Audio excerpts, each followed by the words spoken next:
Swing right here. He might get the best pitch of the four he's going to see here. He clobbers it to deep. Another curtain call.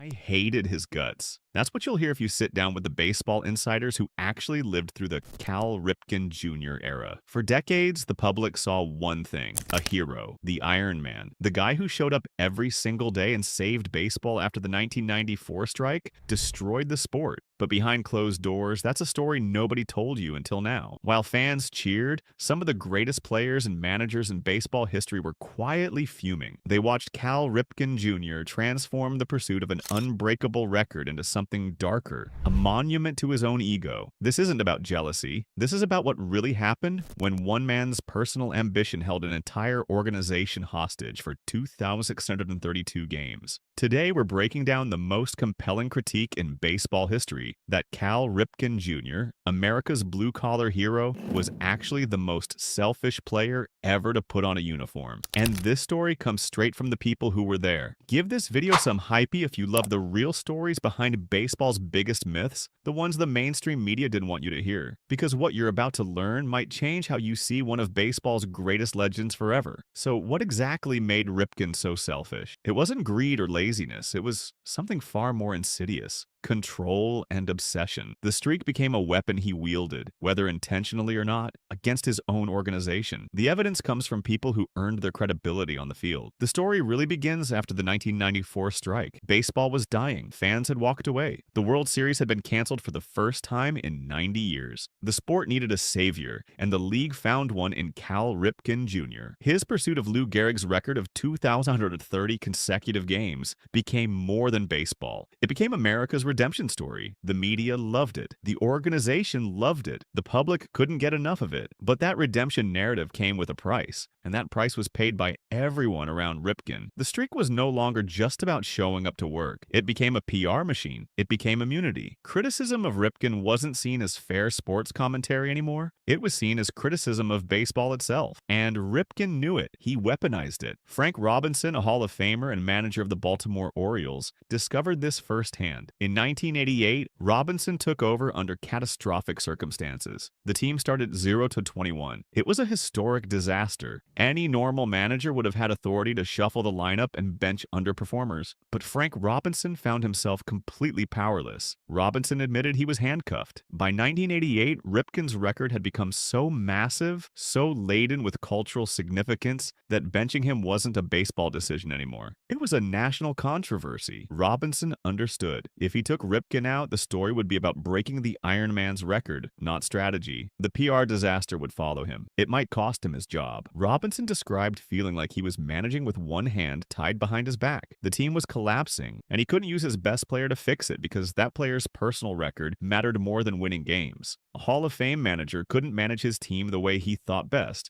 because one player's vanity project had become untouchable. The situation got worse when Cal's father was fired after a disastrous 0-6 start. Now Ripken wasn't just playing for himself. He was playing in defiance. His refusal to take a single day off, even while his father was humiliated by the organization, forced Robinson into an impossible position. He was managing a wounded superstar, and he couldn't offer flexibility. The streak demanded everything. Jack Morris saw the situation from a different angle. Morris was a championship pitcher who measured success in World Series rings. He watched Ripken and saw something infuriating: a player counting games instead of playing to win. You play to win that game. If you're exhausted or slumping, you step aside. That's what real competitors do. Morris saw Ripken as a passive accumulator. He was marking time, getting his name in the box score, incrementing a counter. But was he helping the team win? Morris didn't think so. In 1990, Ripken batted .202. That's massive. A player hitting .250 hurts the team, but Ripken played every day anyway. The contrast Morris pointed to was his own 1991 World Series performance. Game 7, 1-0 game going into the 10th inning. Morris refused to come out. He pitched that 10th inning, shut down the Braves, and won. That was endurance deployed for victory. Morris believed Ripken's endurance was different. It was for the record, not for winning. And here's what makes Morris's critique especially powerful now. He was right. Modern sports science has completely validated his his position. Load management is accepted strategy, rest creates performance. By refusing any day off, Ripken may have actually made himself less valuable, not more. He traded higher performance in fewer games for lower performance, stretched across a record number of games. A competitor like Morris found that selfish. The team's best chance to win required a fully rested Cal Ripken, but Ripken's ego required playing no matter what. Curt Schilling, who spent time in the Orioles organization early in his career, witnessed the clubhouse culture that Ripken created. What he described was stunning. There was a sharp divide between the elite and everyone else. Ripken was at the absolute top. The first symbol of this divide was the hotels. In baseball, there's a sacred code: 25 men, 1 cab. Everyone stays in the same hotel, eats together. It builds brotherhood necessary to survive a 162-game season. But Ripken stayed in separate hotels from his teammates. While the team bus pulled up to a Marriott, Ripken went to a boutique hotel or the Ritz-Carlton. The organization said it was security, but to Schilling, it screamed elitism. It reinforced Cal Ripken was above the team. He was visiting royalty in his own organization. Then there was the limousine. While the team took the bus, Ripken took a private limo. The blue-collar Iron Man, marketed as the embodiment of the common man's work ethic, arrived in a limousine while teammates arrived on a bus. The cognitive dissonance was crushing. This wasn't about being a great player. It was about using status to separate yourself from the team. Jose Canseco, another player from that era, corroborated Schilling's account. If a Latino player had demanded separate hotels and limousines, the media would have destroyed him. He would have been called a selfish diva. But because it was Cal the Golden Boy, it was accepted. This reinforces what Ozzie Guillen was saying. Ripken got away with behavior that would have destroyed any other player's reputation. Guillen didn't hold back in his critique. He said explicitly that Ripken was the most selfish player he'd ever seen. Guillen was a contemporary shortstop, a competitor at the same position, and he was furious. Not just at Ripken's behavior, but at the protection his image afforded him. Guillen watched as Ripken's reputation shielded him from accountability that other players faced immediately. Guillen particularly mocked the Gold Glove awards that Ripken accumulated during the streak. He was, according to Defensive Analysis, too tall and too slow for the position. His range had declined significantly, but he kept winning awards. Guillen joked that to win a Gold Glove at shortstop, you had to be named Ozzie. It was sarcasm, dripping with frustration. The awards were based on reputation, not on actual defensive performance, and that reputation kept Ripken anchored to shortstop, keeping him from being moved to a position more suited to an aging player. By refusing to move positions or take time off, Ripken was hogging the spotlight. He was preventing the Orioles from fielding a potentially better team. He was controlling the most important position on the field, preventing the organization from making baseball decisions that might have actually helped them win. Albert Bell serves as the perfect counterpoint to Ripken. Bell was Ripken's teammate in 1999 and 2000, and he viewed the sainthood surrounding Cal with absolute disdain. Bell was reviled by the media for his surliness and aggression. He took heat for everything. When the team lost, Bell was blamed. When the team won, it was Cal's doing, but when the team lost with Ripken playing, the narrative was different. The media said the team had failed Cal. They hadn't lived up to his standard. It was all framed through the lens of his greatness. Bell called the streak stat padding, a vanity project, a cheap trick designed to guarantee relevance regardless of performance. Bell was angry that Ripken got praised for playing through failure while players like himself were crucified for any deviation from perfection. The media had created an immunity bubble around Ripken. Then there are the allegations that came from Greg Zahn, a catcher who played with the Orioles in the mid-1990s. These allegations paint a picture of a darker form of selfishness, abuse of power, and fear-based leadership. Zahn described incidents where Ripken and veterans would physically assault rookies. They would tape him to a training table. They would write "rookie" on his forehead. They would beat him on the rib cage. They would shove ice down his pants. Zahn said these weren't pranks. They were demeaning, humiliating acts that made him feel powerless. Now here's the thing about these allegations. They reveal a different kind of selfishness, the ego required to rule through fear and physical dominance. Ripken's image was built on the myth of the nice guy. But if Zahn's allegations are accurate, what was happening was a player ruling his clubhouse with an iron fist. And the key to understanding Ripken's power is that no rookie could stand up to him. No young player could report it. Ripken was the Iron Man. The organization would always side with Cal. This meant Ripken could operate with complete impunity. Ripken later denied these allegations, saying there was no abuse or hazing. But the specificity of Zahn's claims really suggests a clubhouse where the Iron Man ruled absolutely. This reinforces the narrative of ultimate selfishness. A player who demanded playing time, demanded special travel arrangements, and demanded total submission from his teammates. The numbers tell the story too. When Ripken was at his peak around 1991, he was one of the greatest players in baseball. A 10.6 WAR season is elite, but by the late 1990s, when the streak was still going strong, the production had collapsed. In 1996, at age 35, he posted a 3.5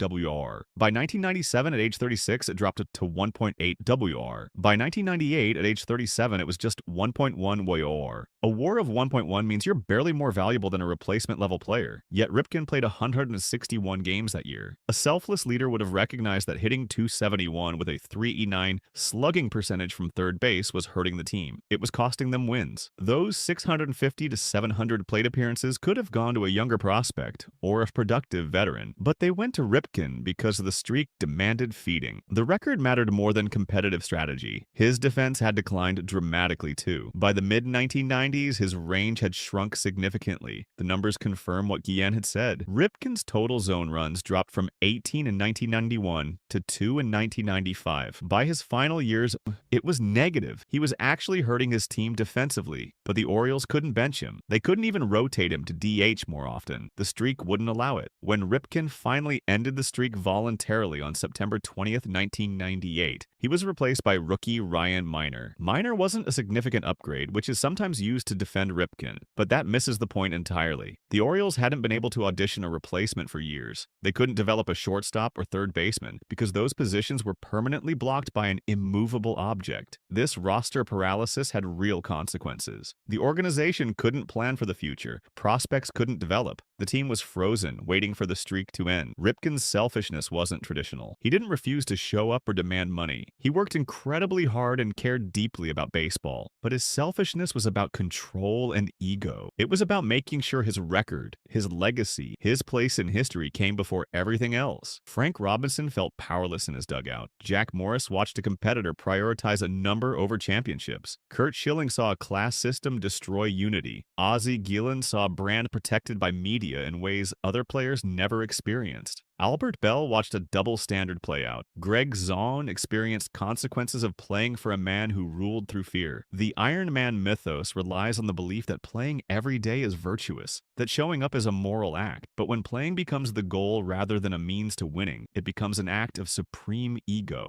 a monument to the self built one inning at a time. Maybe Cal Ripken Jr. wasn't the Iron Man baseball needed. Maybe he was the mirror showing what the sport had become, a game where image outlasts integrity, where one man's ambition held an organization hostage, where pursuit of a record mattered more than team success. But Ripken did change baseball. He did inspire millions of kids to show up and work hard every day. His legacy isn't entirely selfish. It's complicated and messy. It contains both incredible dedication and troubling control, both the hero and the problem. And maybe that's the truest story. The greatest athletes aren't always the most selfless. Sometimes they're just ones willing to sacrifice more than anyone else, even if what they're sacrificing isn't always theirs to give.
batting left-handed, and he's hitting balls over the right field wall. And I'm out in left field with Lee May and Pat Kelly.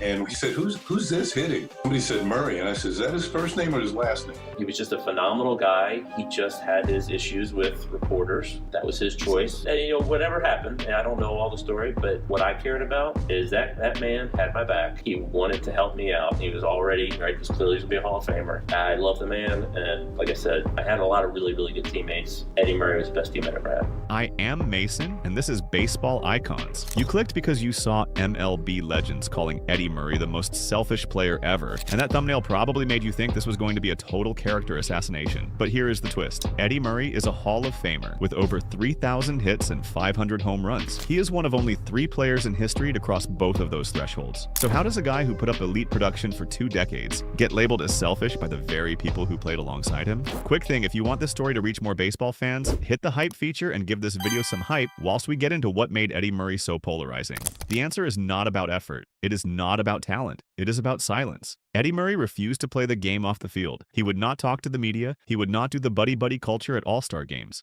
He would not smile for the cameras or give sound bites that made owners and reporters happy. And in the world of professional sports, silence is the most unforgivable sin. When you are a superstar, the expectation is that you become the face of the franchise. You promote the brand, you do interviews, you make everyone around you feel included. Murray rejected all of that. He wanted to play ball in silence. And for that choice, legends from Jim Palmer to Ozzie Smith painted him as selfish, surly, and uncooperative. But was he really selfish? Or was he just private in a world that demanded a show? That is the question we are going to answer today. The selfish label that followed Eddie Murray his entire career was not built on performance. It was built on personality. From the moment he broke into the league, Murray was a machine. Consistent power from both sides of the plate. A steady bat that produced year after year. 16 seasons with 20 or more home runs. He led the American League in home runs during the 1980s with 254. He led the league in runs batted in with 908. He finished in the top 5 of MVP voting from 1981 to 1985. These are not the numbers of a selfish player.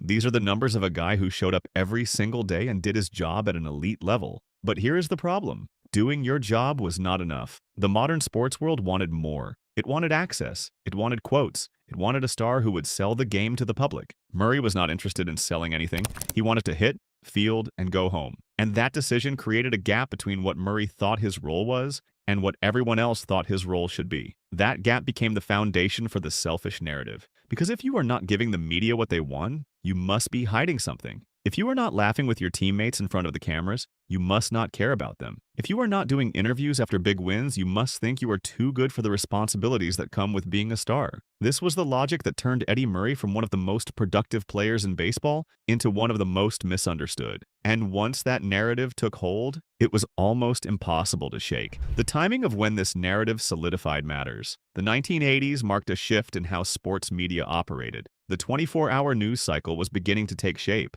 Cable television was expanding. Sports journalism was becoming less about reporting facts and more about creating storylines. Athletes were no longer just players. They were characters in an ongoing drama that fans consumed daily. And in that ecosystem, a player who refused to provide content was a problem. Murray came from an older school of thought. You show up, you play, you let your numbers speak for themselves. But by the mid-80s, that approach was outdated. The new generation of stars understood that managing your public image was part of the job. Players like Dave Winfield, who Murray played alongside in All-Star games, knew how to work a room. They knew how to give reporters what they needed whilst maintaining their own boundaries. Murray did not see the point in any of it, and his refusal to adapt made him a target for a media machine that needed stories to fill the airtime. Now let me take you through the people who shaped this story. We are going in reverse order, starting with the guy who understood Murray better than almost anyone, and ending with the old guard legend who thought Murray was disrespecting the entire game. Number 7. Ken Singleton. Ken Singleton was a teammate of Eddie Murray in Baltimore, and he became one of Murray's most vocal defenders. Singleton saw something that the media and the public did not see. He saw that the negative perception of Murray was not about Murray being a bad teammate. It was about Murray refusing to be controlled. Singleton said that people did not like Eddie Murray because they could not control him. During an era when superstars were increasingly expected to be ambassadors who performed for the cameras, Murray's refusal to engage was seen as a strike against his character. If you would not provide the sound bites, If you would not give the access that reporters and league officials wanted, you were labeled as difficult. Singleton understood this. He knew that Murray was being punished professionally because he would not play the public relations game. And Singleton also knew that behind the shield, Murray was a great friend. The two of them were frequently seen laughing together away from the cameras. But that version of Murray, the version his close teammates saw, was never the version the public got to see, because Murray decided early on that his private life and his friendships were not for sale. Singleton defended that choice, but the damage to Murray's reputation was already done. The label had stuck. What made Singleton's defense particularly powerful was that he was not some fringe player offering blind loyalty. Singleton himself was a respected veteran who understood the media game. He had played it successfully for years, so when Singleton said that the criticism of Murray was unfair, it carried weight. But even that weight was not enough to change the public narrative. The media had already decided who Eddie Murray was, and no amount of testimony from teammates who actually knew him could undo that. Number 6. Ozzie Smith. When Eddie Murray joined the St. Louis Cardinals, he walked into an organization with a very specific identity, the Cardinal Way. This was a philosophy that emphasized team fundamentals, social cohesion, and a high-energy brand of baseball. It relied heavily on speed, defense, and players who were willing to fully integrate into the team's social fabric. Stars were expected to be mentors and social anchors. Ozzie Smith, the Hall of Fame shortstop, was one of the primary architects of that culture. Smith was known for taking younger players under his wing and teaching them the nuances of the Cardinal Way. He expected the same from other stars, but Eddie Murray did not operate that way. Ozzie Smith noted that Murray's quiet, individualistic approach did not mesh with the organizational expectations. Murray refused to participate in the type of extroverted leadership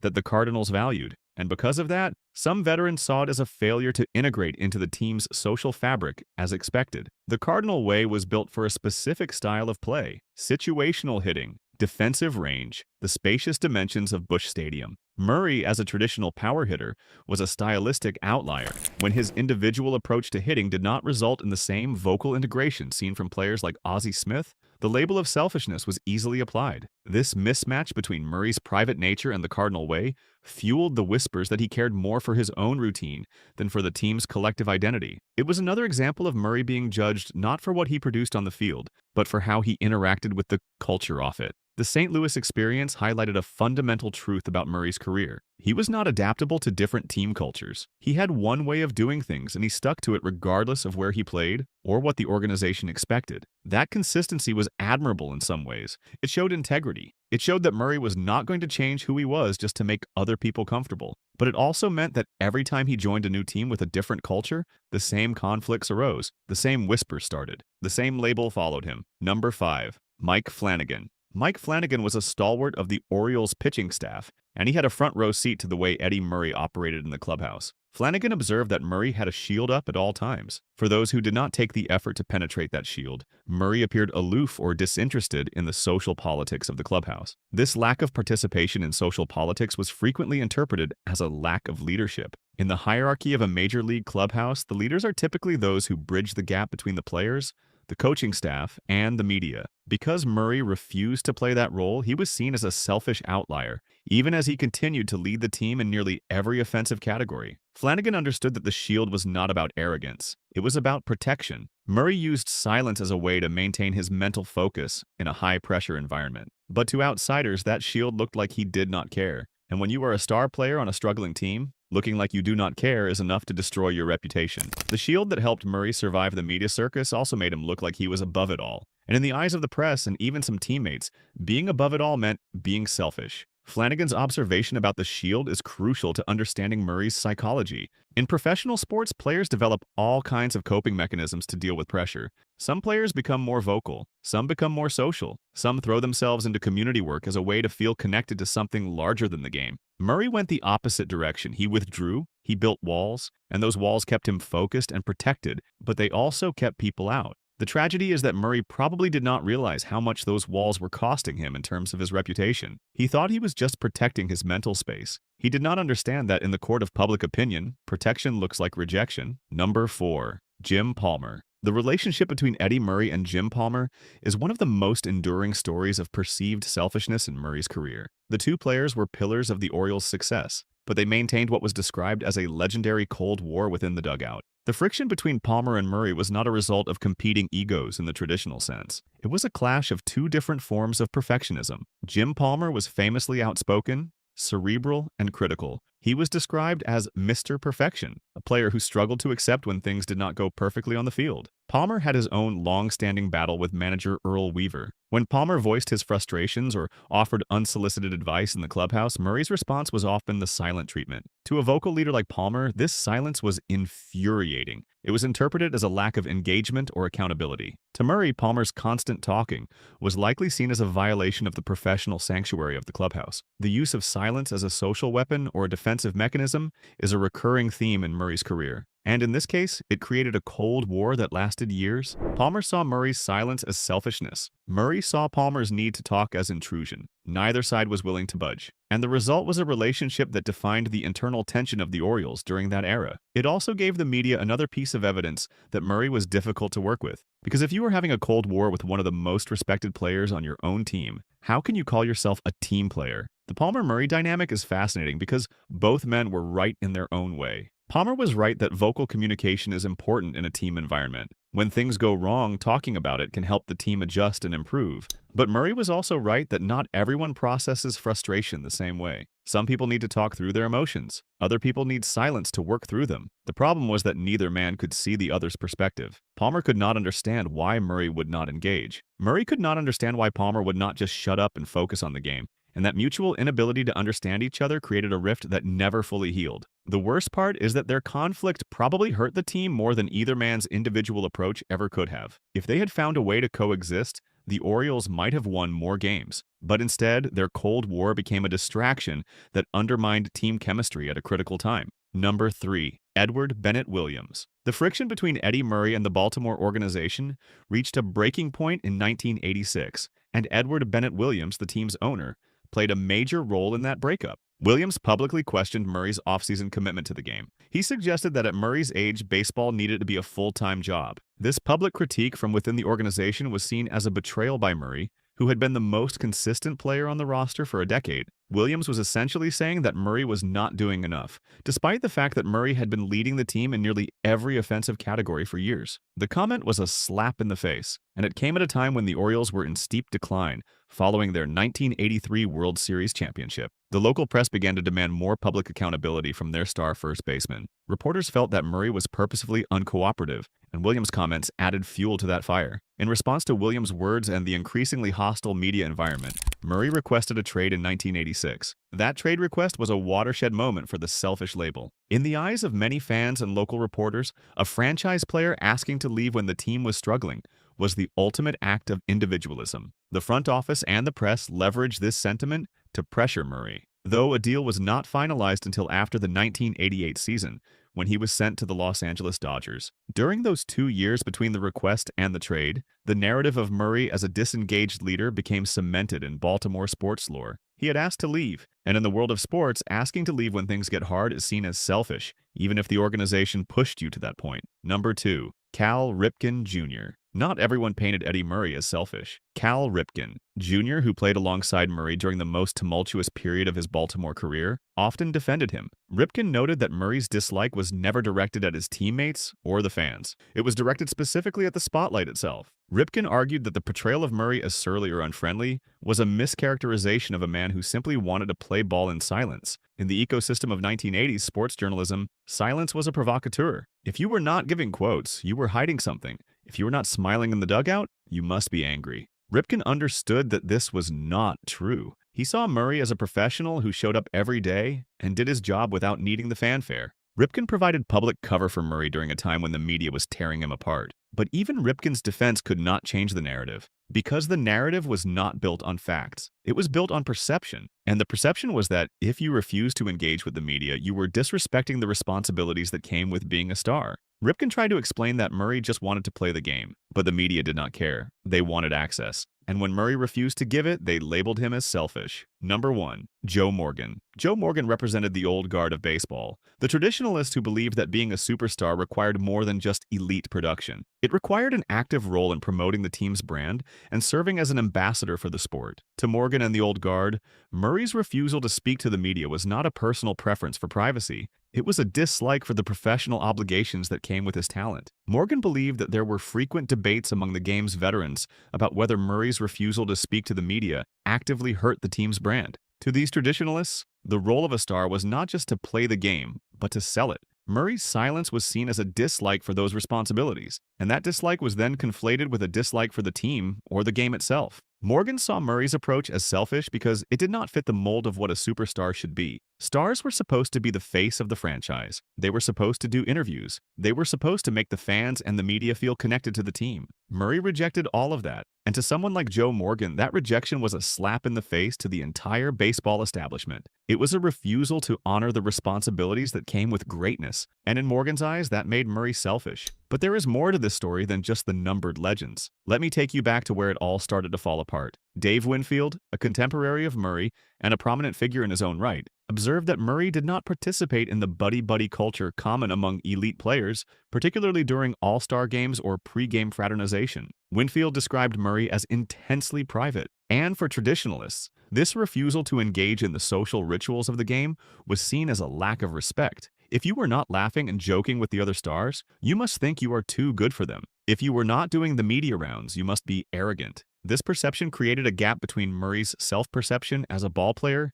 and the league's perception of him as a brand ambassador. That gap was frequently filled by negative characterizations in the press. Murray thought his job was to hit, field, and win games. Everyone else thought his job was to do all of that, plus be a public figure. And when he refused the public figure part, the narrative turned against him. The most critical juncture in the formation of the selfish narrative occurred in 1986. This was the year that saw the relationship between Murray and the Baltimore media devolve into a state of open toxicity. For the first 9 years of his career, Murray's silence was often viewed as a sign of focus and humility. But as the Orioles began a steep decline following their 1983 World Series championship, the local press began to demand more public accountability. Reporters felt that Murray was purposefully uncooperative. This led to a "he hates us, we hate him" dynamic that permeated the clubhouse. The media wanted quotes. Murray would not give them, so they wrote stories painting him as difficult. Those stories made Murray even more reluctant to talk, and the cycle continued. By the end of 1986, the relationship was beyond repair. The trade request that followed was seen by many as proof that Murray cared more about himself than the team.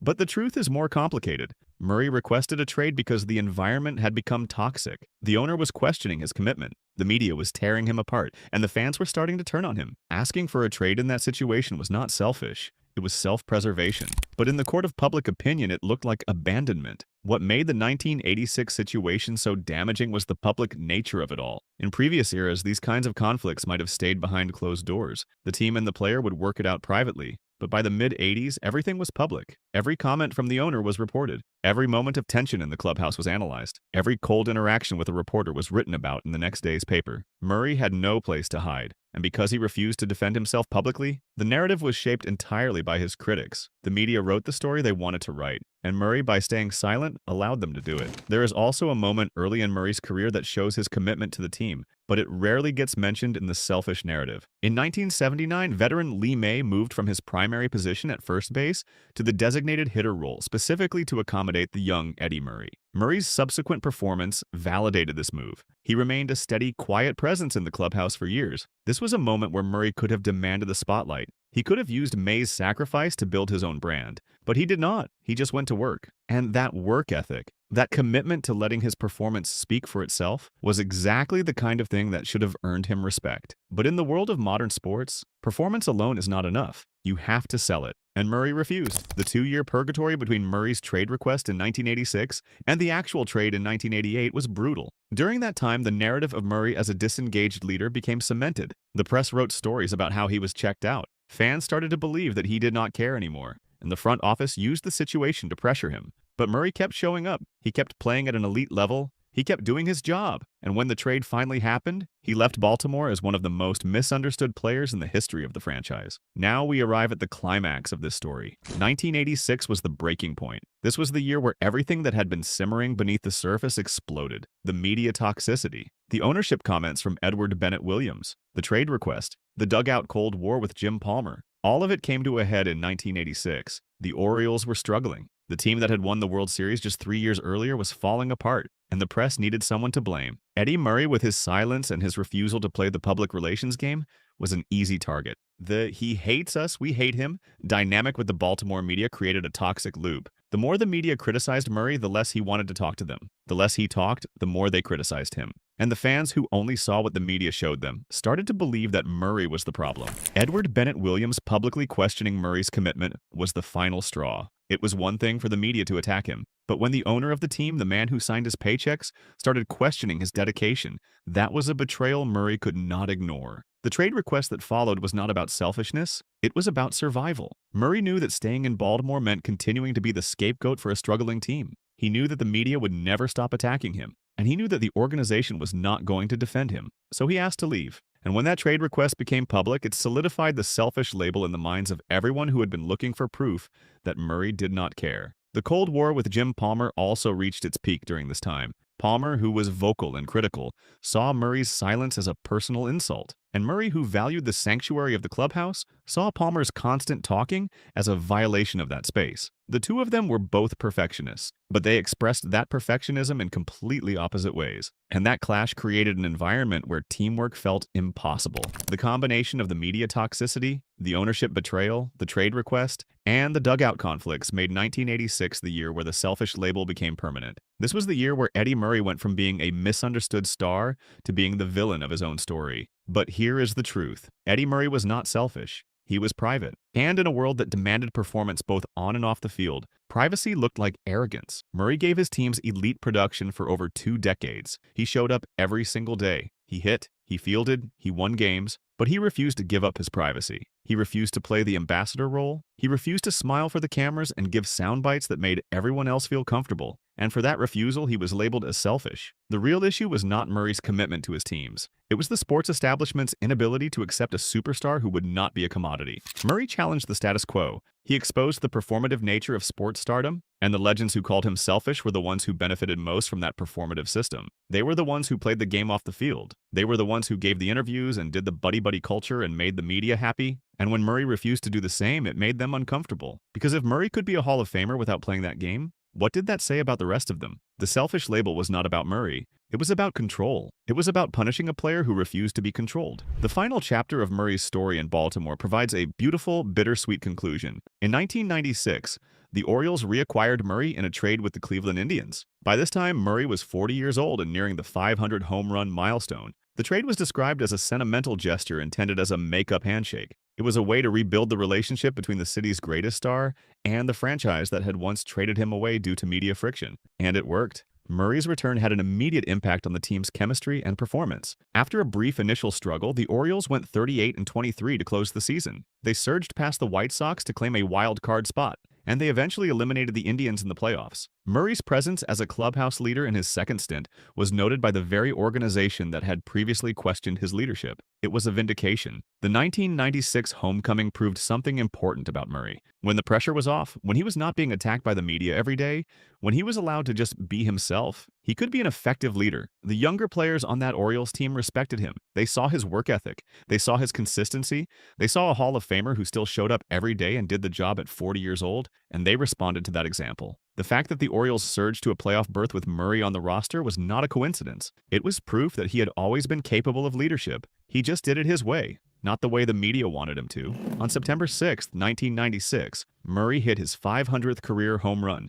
joining an elite group that at the time included only 14 other members. His reaction to this historic achievement was quintessential Murray. Basically, I am just glad it is over. You just go about your business. Even at the height of a moment that would typically be used for self-promotion and brand building, Murray remained committed to his quiet, workmanlike philosophy. And that consistency proves something important. If Murray were truly selfish in the traditional sense, caring only for his own glory, he would have embraced the spotlight to enhance his own legacy. But he did not. He stayed true to himself from the beginning of his career to the end. The homecoming in 1996 showed that the city of Baltimore had finally come to terms with who Eddie Murray was. They realized that his silence was not about disrespect. It was about focus. It was about protecting his mental space in a high-pressure environment. And when he came back and helped lead them to the playoffs, it was a reminder that Murray had always been a team player. He just played the game on his own terms. The lesson here is simple. Eddie Murray gave baseball everything he had on the field. 3,255 hits,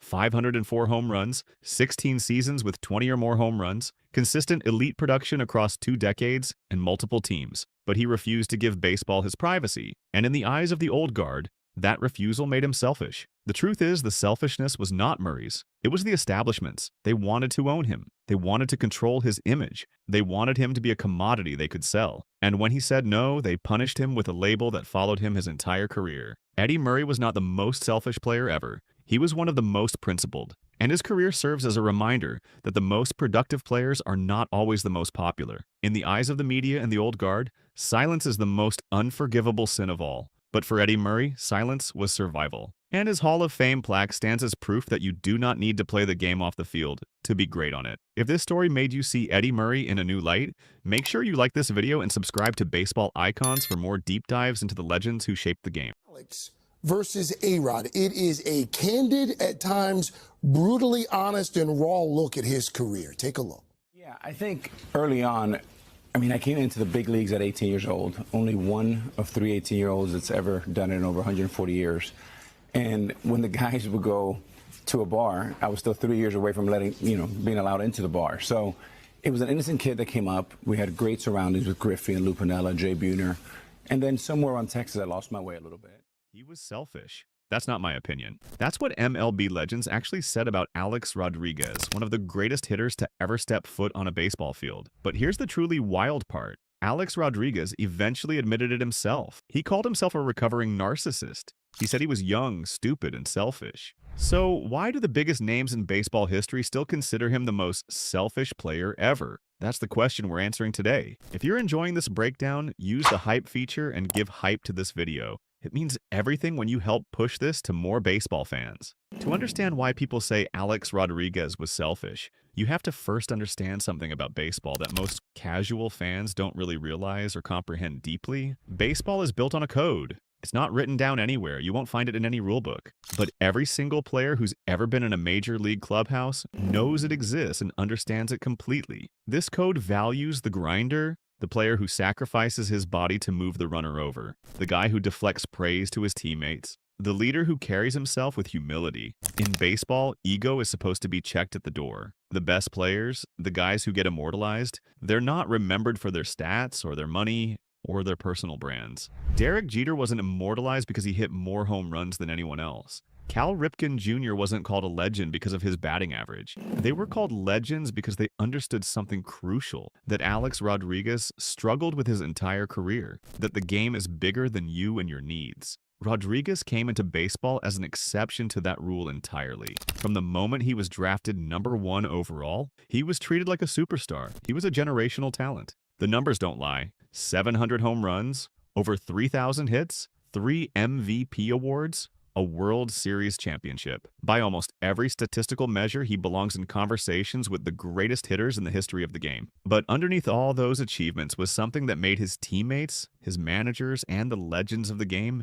deeply uncomfortable. Something that created friction from his very first day in the major leagues. He wasn't playing baseball the way baseball is supposed to be played. He wasn't participating in the fraternity that every other guy had to respect. He was playing it like it was a business, and he was the CEO of a corporation of one. That's not just different. In the world of professional baseball, that's destructive. That's corrosive. That makes you an outsider. And the deeper his career went, the more that reality manifested itself in ways that would define his entire legacy. Let's start with the most shocking part of this whole entire story. It involves one of the few real friendships that could have defined his career for good. Alex Rodriguez and Derek Jeter were supposed to be inseparable. They were both young, both elite, both shortstops who represented the future of baseball. They were actual friends. They hung out together. They genuinely cared about each other. And then Rodriguez destroyed that friendship in a way that revealed exactly who he was, underneath all the talent. In 2001, right after signing his massive 10-year, $252 million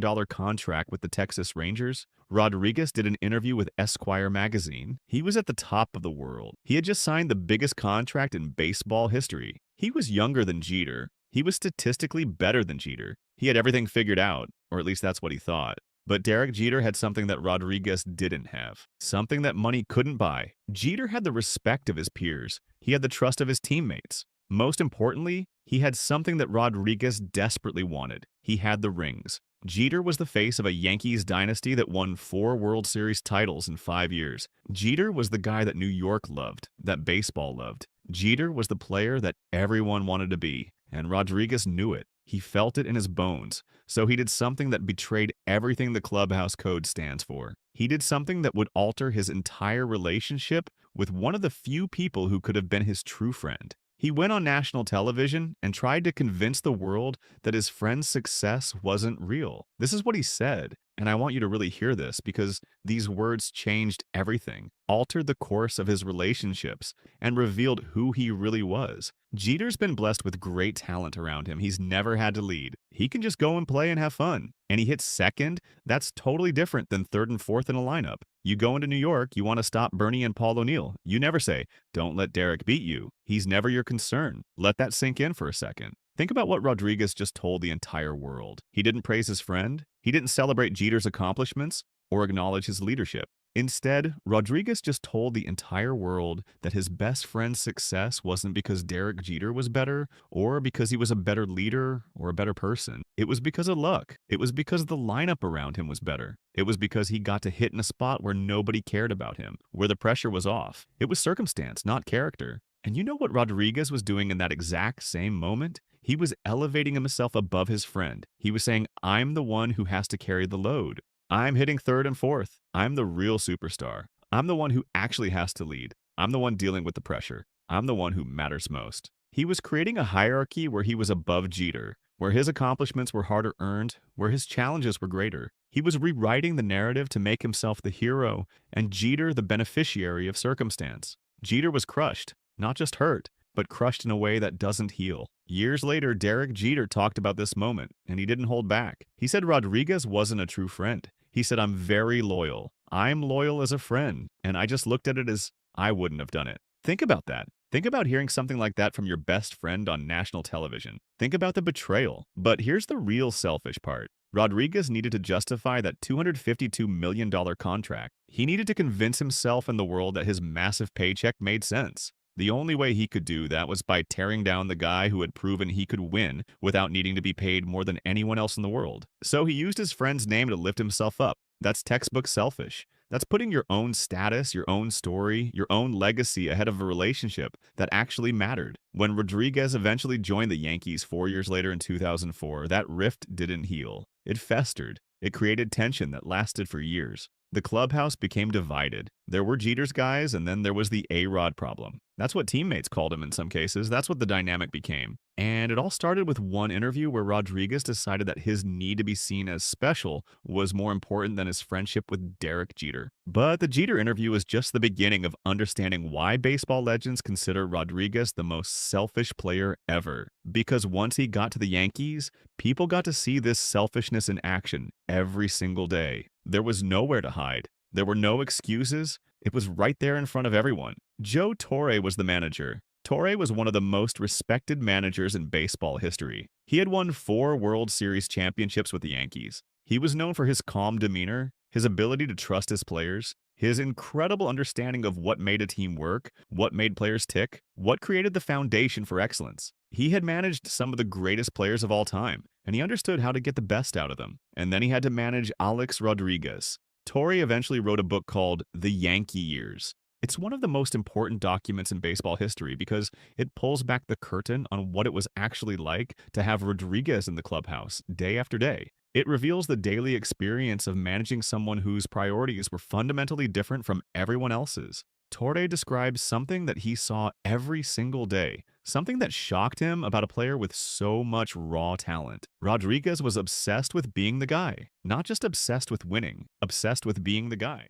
not obsessed with achieving, obsessed with being the guy. There's a massive difference between those two things. When you're obsessed with being the guy, you care about how you're perceived more than you care about the team's outcome. You care about how your individual performance is viewed relative to everyone else's. You care about being the center of attention, the star, the focal point. And Torre saw this constantly and consistently throughout Rodriguez's time in pinstripes. If the Yankees won 10-1 but Rodriguez went 0 for 4, his mood would be sullen and withdrawn. He'd be upset. He'd be down. He wouldn't celebrate the victory. He wouldn't be happy for his team. He was thinking about his own performance, his own stats, his own day at the plate. But if the Yankees lost 9-1 and Rodriguez hit a home run in a losing effort, his mood would be lighter. He'd be noticeably different. He'd be in a better place emotionally. He'd be happier. Because even though his team lost, he got his statistic. He got his moment. He got his validation. That's not the mindset of a leader. That's not the mindset of someone who understands that the team comes first.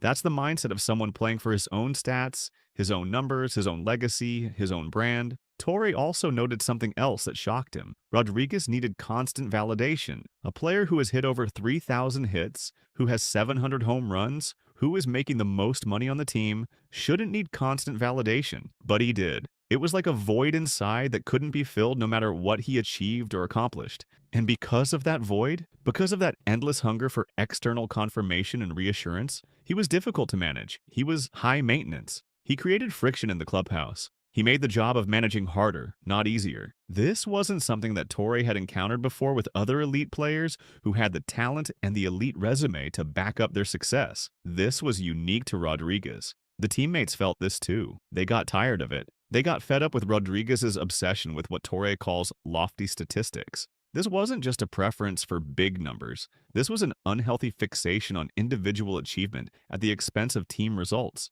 In baseball, there's something called stat padding. It's a term that carries real disdain and contempt among true baseball players. It's when you accumulate numbers in meaningless situations, when you pad your statistics in ways that don't actually matter or help your team. You hit a home run when your team is down 10-2. That counts as a home run on the stat sheet. It gets added to your career total. It looks great on a baseball reference page, but it doesn't matter in any real sense. It didn't change the outcome of the game, and it didn't help your team win. Nobody's going to remember it. It doesn't help the team's playoff chances, but in that moment, you got your number, you got your statistic, you improved your individual stats, you fed the narcissism, and Rodriguez became known throughout the league for being a master of this selfish approach. He was the master of the meaningless home run, the stat that looked impressive on paper but didn't mean anything when it mattered most. He'd vanish in the postseason when the games actually mattered, when the pressure was highest and the stats weren't guaranteed, when he couldn't control the narrative through individual performance. He'd disappear when he was needed most by his team. He'd go quiet. But in April, in meaningless games in the middle of the season, when the team was already up 5 runs and the game was decided, when there was nothing on the line, he could get his home run and boost his numbers. He could pad his stats. He could protect his average. And that's what his teammates saw day after day. That's what they remembered when they looked at Rodriguez. That's what made them understand his real priorities. And here's where it gets really dark. The teammates had a nickname for him. Not a nickname that the media invented from the broadcast booth. Not a nickname that fans came up with on the internet or in forums. A nickname that his own teammates used inside the clubhouse, where no cameras were around, where nobody was recording, where it was just the guys who played with him every single day. They called him a fraud. A fraud. Think about that word and what it means. Your own teammates are calling you a fraud. Not a guy who's cocky. Not a guy who's arrogant. A fraud. A fake. That's not people being mean or jealous. That's people losing respect fundamentally. That's people saying, we know who you are. We know what you really are underneath the polished exterior and the media training. You're putting on a show. You're managing your image. You're protecting your brand. You're performing for the cameras, but you're not one of us. You're not really a baseball player in the way we understand it. You're a fraud. And that nickname stuck with him. It defined how his own teammates viewed him. It was the ultimate indictment from the people who knew him best. Now let's talk about what it was actually like to be around him every single day. Because the stats obsession and the mood swings were one thing, but then there was something else that made teammates absolutely miserable. There was the circus. The A-Rod circus, people called it. The constant swirl of media attention and controversy that followed him everywhere. And the person who understood this better than almost anyone was Mark Teixeira. Teixeira had his own perspective on what it was like to play alongside Rodriguez. Teixeira joined the Yankees in 2009. He was a huge star in his own right. He was making elite money, elite-level contracts. He was a legitimate superstar. but he was fundamentally different than Rodriguez. He understood the code. He understood what it meant to be a professional, to be a leader. Teixeira talked openly about how exhausting it was to be on a team with Rodriguez because of the constant media attention. Not the good kind of media attention where everyone's talking about how amazing you are.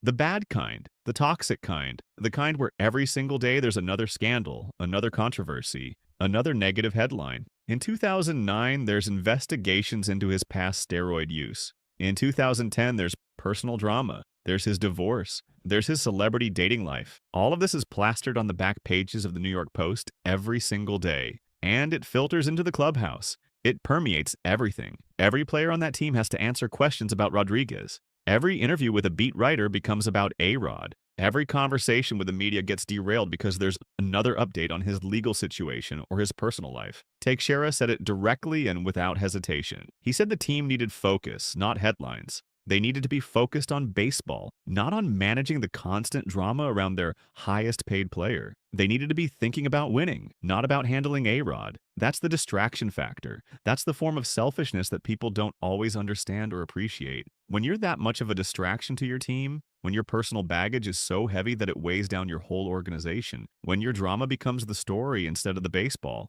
when reporters are asking your teammates about A-Rod instead of about the game, that's selfish. You're putting your own problems on your teammates. You're making them carry that burden with you. You're forcing them to manage your chaos. But there's another perspective that might cut even deeper, and it comes from someone who knew Rodriguez better than almost anyone else on earth. Doug Mintkovich was his high school teammate. They went to Westminster Christian in Miami together. They grew up together in the same community. They were young baseball phenoms together, both dreaming of making it to the major leagues, both grinding through the same journey. Mintkovich had a front row seat to Rodriguez's entire evolution from teenage phenom to global superstar to a pariah figure in professional baseball. What's shocking about Mientkiewicz' perspective is how personal and raw it is. He said he was shocked and surprised by how their relationship deteriorated. He found the whole thing strange and disappointing. And what Mintkiewicz was really saying, what he was implying beneath the surface, is that Rodriguez forgot where he came from. Rodriguez forgot the people who knew him before he was famous,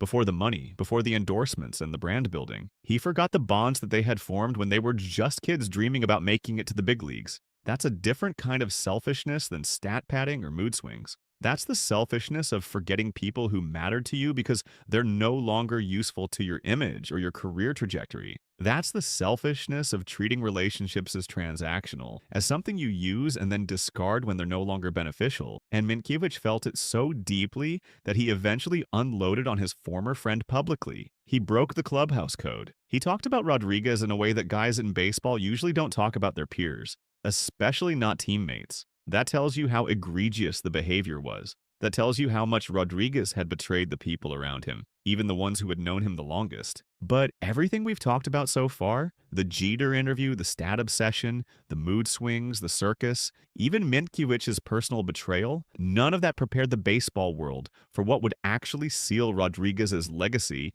as the most selfish player ever. Because the real moment, the ultimate proof, came when he used performance-enhancing drugs and then doubled down on the selfishness by doing whatever it took to protect himself, even if it meant destroying the people around him. In 2009, it came out that Rodriguez had used steroids.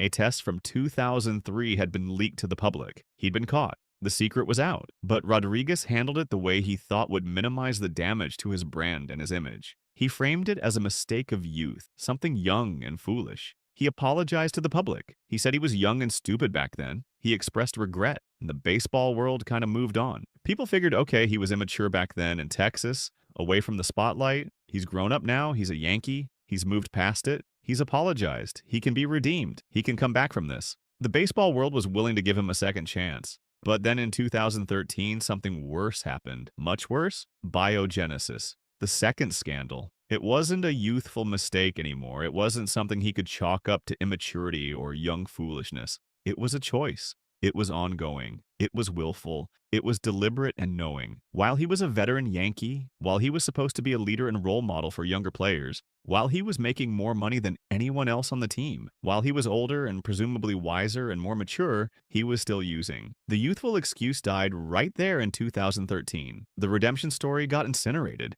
Any benefit of the doubt was gone. Any chance at redemption vanished. And Rodriguez's response to being caught a second time, to being exposed again, is where the real institutional selfishness comes into view in its most destructive form. This is where he revealed his true priorities. He got suspended. The league was going to suspend him for what he had done. So what did he do? He sued the union. He sued the Players Association, his own union, the organization that was literally created and founded to protect him, to fight for his rights, to stand up for all players against the league. He sued them. He sued his own team doctor. He was willing to burn it all down. He was willing to destroy the reputation of the people who were paid to protect him, just so he could save himself, just so he could keep his eligibility a little bit longer, just so he could keep his salary a little bit longer, just so he could keep playing. That's scorched earth. That's not a guy who made a mistake and is trying to fix it. That's a guy who is willing to hurt anyone and everyone around him to preserve his own interests, his own career, his own legacy. That's institutional selfishness at the highest level. That's the kind of move that legendary players never forgive. And the 2013 Yankees season got completely consumed by his legal battles. The team had playoff hopes, but instead of focusing on baseball, instead of focusing on what they needed to do to win, every single day was another update. Another court filing, another accusation, another revelation. The team's season became secondary to Alex Rodriguez's legal defense. His survival mattered more than the team's survival. That's selfish in the truest sense of the word. The public consciousness shifted. The public's understanding of him changed fundamentally. The nickname changed. It evolved. It went from A-Fraud to A-Royd. That shift was meaningful and significant. A-Fraud meant you were fake and authentic. You were putting on a show. You were a fraud. A-Royd meant you were a cheater. You were willing to compromise the integrity of the game itself for personal gain. And by using steroids while other players were following the rules, while other players were competing fairly, he was stealing. He was stealing spots in the record books from guys like Willie Mays and Babe Ruth. He was stealing from the history of the game. He was stealing from players who did it the right way. That's not just selfish, that's criminal. That's a violation of the sport itself. But here's the thing that's almost impossible to process and understand. After all of this, after all the betrayals, after the Jeter interview, after the stat obsession, after the distractions, after the PED scandals, after everything, Rodriguez eventually admitted it. He validated every single criticism. He confirmed every suspicion. He validated the legend's narrative. He called himself a recovering narcissist. In his work as a broadcaster in a docu-series called Alex vs. A-Rod, he used clinical language to describe what was wrong with him. He said, "I'm a recovering narcissist. I was young, stupid, and selfish. I couldn't see how my actions affected other people. I had a blind spot that prevented me from understanding that the world didn't revolve around me and my needs." He went further. He said that the A-Rod persona was a shield, a protective shell. It was protecting something deeply vulnerable underneath all the polished interviews, underneath the reverence for baseball history, underneath the brand management and the corporate approach. There was an insecure kid named Alex who needed constant validation from the outside world. The A-Rod identity was a protective shell around that insecurity, and that shell required constant feeding to survive. It needed stats. It needed money. It needed attention. It needed headlines. It needed validation. It was like an addiction that could never be satisfied. And once you understand that, once you understand the psychology of it, you start to understand everything else. Everything makes sense. You understand why he needed to tear down Jeter. Because Jeter had something that money couldn't buy and that threatened the entire foundation of the A-Rod identity. Jeter had respect without needing to demand it. Jeter had love without needing to perform for it. You understand why he was obsessed with stats. Because stats were quantifiable proof that he mattered. Numbers don't lie. Numbers don't judge. Numbers are objective. You understand why he needed the attention, needed the headlines, needed the validation. Because without it, without that constant external confirmation, the facade crumbled. Without the adulation, without the recognition, without the stats and the money and the attention, there was nothing underneath. There was just Alex, and that wasn't enough. He's been in therapy for over a decade, he said, trying to deconstruct the A-Rod persona piece by piece. Trying to figure out who Alex actually is underneath the protective shield, trying to understand his own motivations and his own wounds and his own fears. And look, you could argue that calling yourself a recovering narcissist is itself a narcissistic move, that he's just reframing his story once again, just trying to be the center of the redemption narrative the way he was always the center of everything else. You could argue he's still doing the same thing he's always done, but even if that criticism is completely fair and valid, his admission aligns with everything that Joe Torre saw day after day, everything that Derek Jeter felt so deeply, everything that Mientkiewicz experienced. The narcissism explains the tone-deaf interview where he couldn't understand why his friend would be hurt. The narcissism explains the stat obsession, the endless need for external validation. The narcissism explains the PED use, the sense that he was entitled to success, entitled to be the best, entitled to whatever it took to stay on top. So where does all this leave us? What do we do with the fact that the most talented hitter of a generation, a guy with 700 home runs,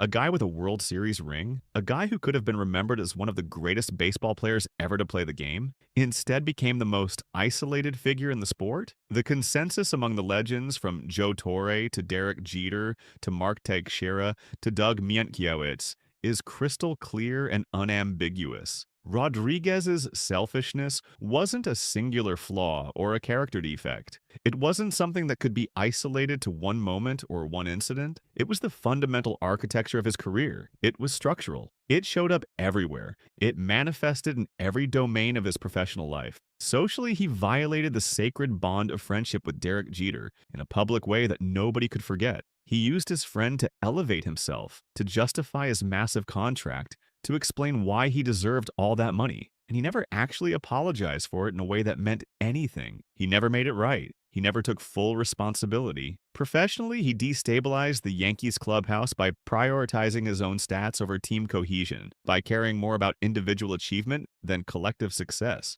His own teammates called him a fraud because they could see through the performance, because they could see the hollow core beneath the polished exterior. Institutionally, he compromised the integrity of the sport itself through PED use, and then when he was caught, when he was busted a second time, he attacked the game's institutions. He sued the union. He sued the team doctor. He was willing to burn it all down to protect himself. Psychologically, he operated from a place of narcissism that made him incapable of understanding what the clubhouse code actually was. He couldn't grasp why humility mattered. He couldn't understand why sacrificing your personal interests for the team was what made you a leader. He couldn't see how his actions affected the people around him because he was too focused on himself. And yet, maybe there's something in his own admission that matters. Maybe his willingness to eventually call himself out, to use language like recovering narcissist, to acknowledge that he was young, stupid, and selfish. Maybe that matters in some way. Maybe that's the only part of his legacy that feels redemptive or salvageable, because he did something that not many people can do. He looked back at his life, at his career,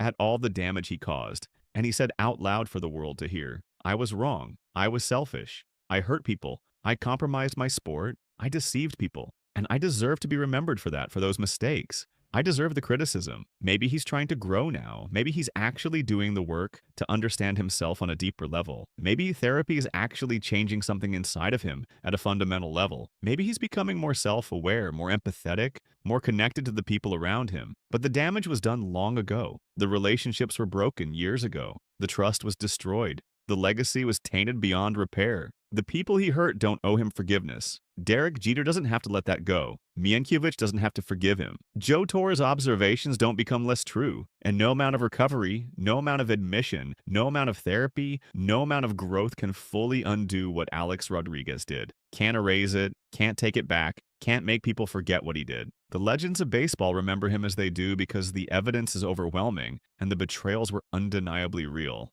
In baseball, the ultimate team sport, Alex Rodriguez played a game of one. He treated it like a personal business where he was the only shareholder that mattered. He treated it like a corporation of one, which is the opposite of what the sport demands. And now he has to live with what that cost him. The isolation, the distrust, the distance, the legacy of a man who had all the talent in the world but never understood that greatness in baseball isn't measured by home runs or statistics. It's measured by what you mean to the people you played with. It's measured by your willingness to be part of something bigger than yourself. It's measured by the relationships you build, and that's the lesson that Alex Rodriguez finally learned, but only after it was too late to change anything. At the age of 17 by the Seattle Mariners, Alexander Emmanuel Rodriguez went on to dominate the position of shortstop for over a decade. He's a 14-time All-Star, a World Series champion, and sits number 4 on the all-time home run list for Major League Baseball. But before he was named a 3-time American League MVP, did you know he lived in the Dominican Republic for 2 years as a child, couldn't afford his own cleats, and didn't make the varsity baseball team his freshman year? Tonight we'll learn what makes this undeniable icon who he is. A man who once said, "Enjoy your sweat, because hard work doesn't guarantee success. Without it, you don't have a chance." Please welcome baseball great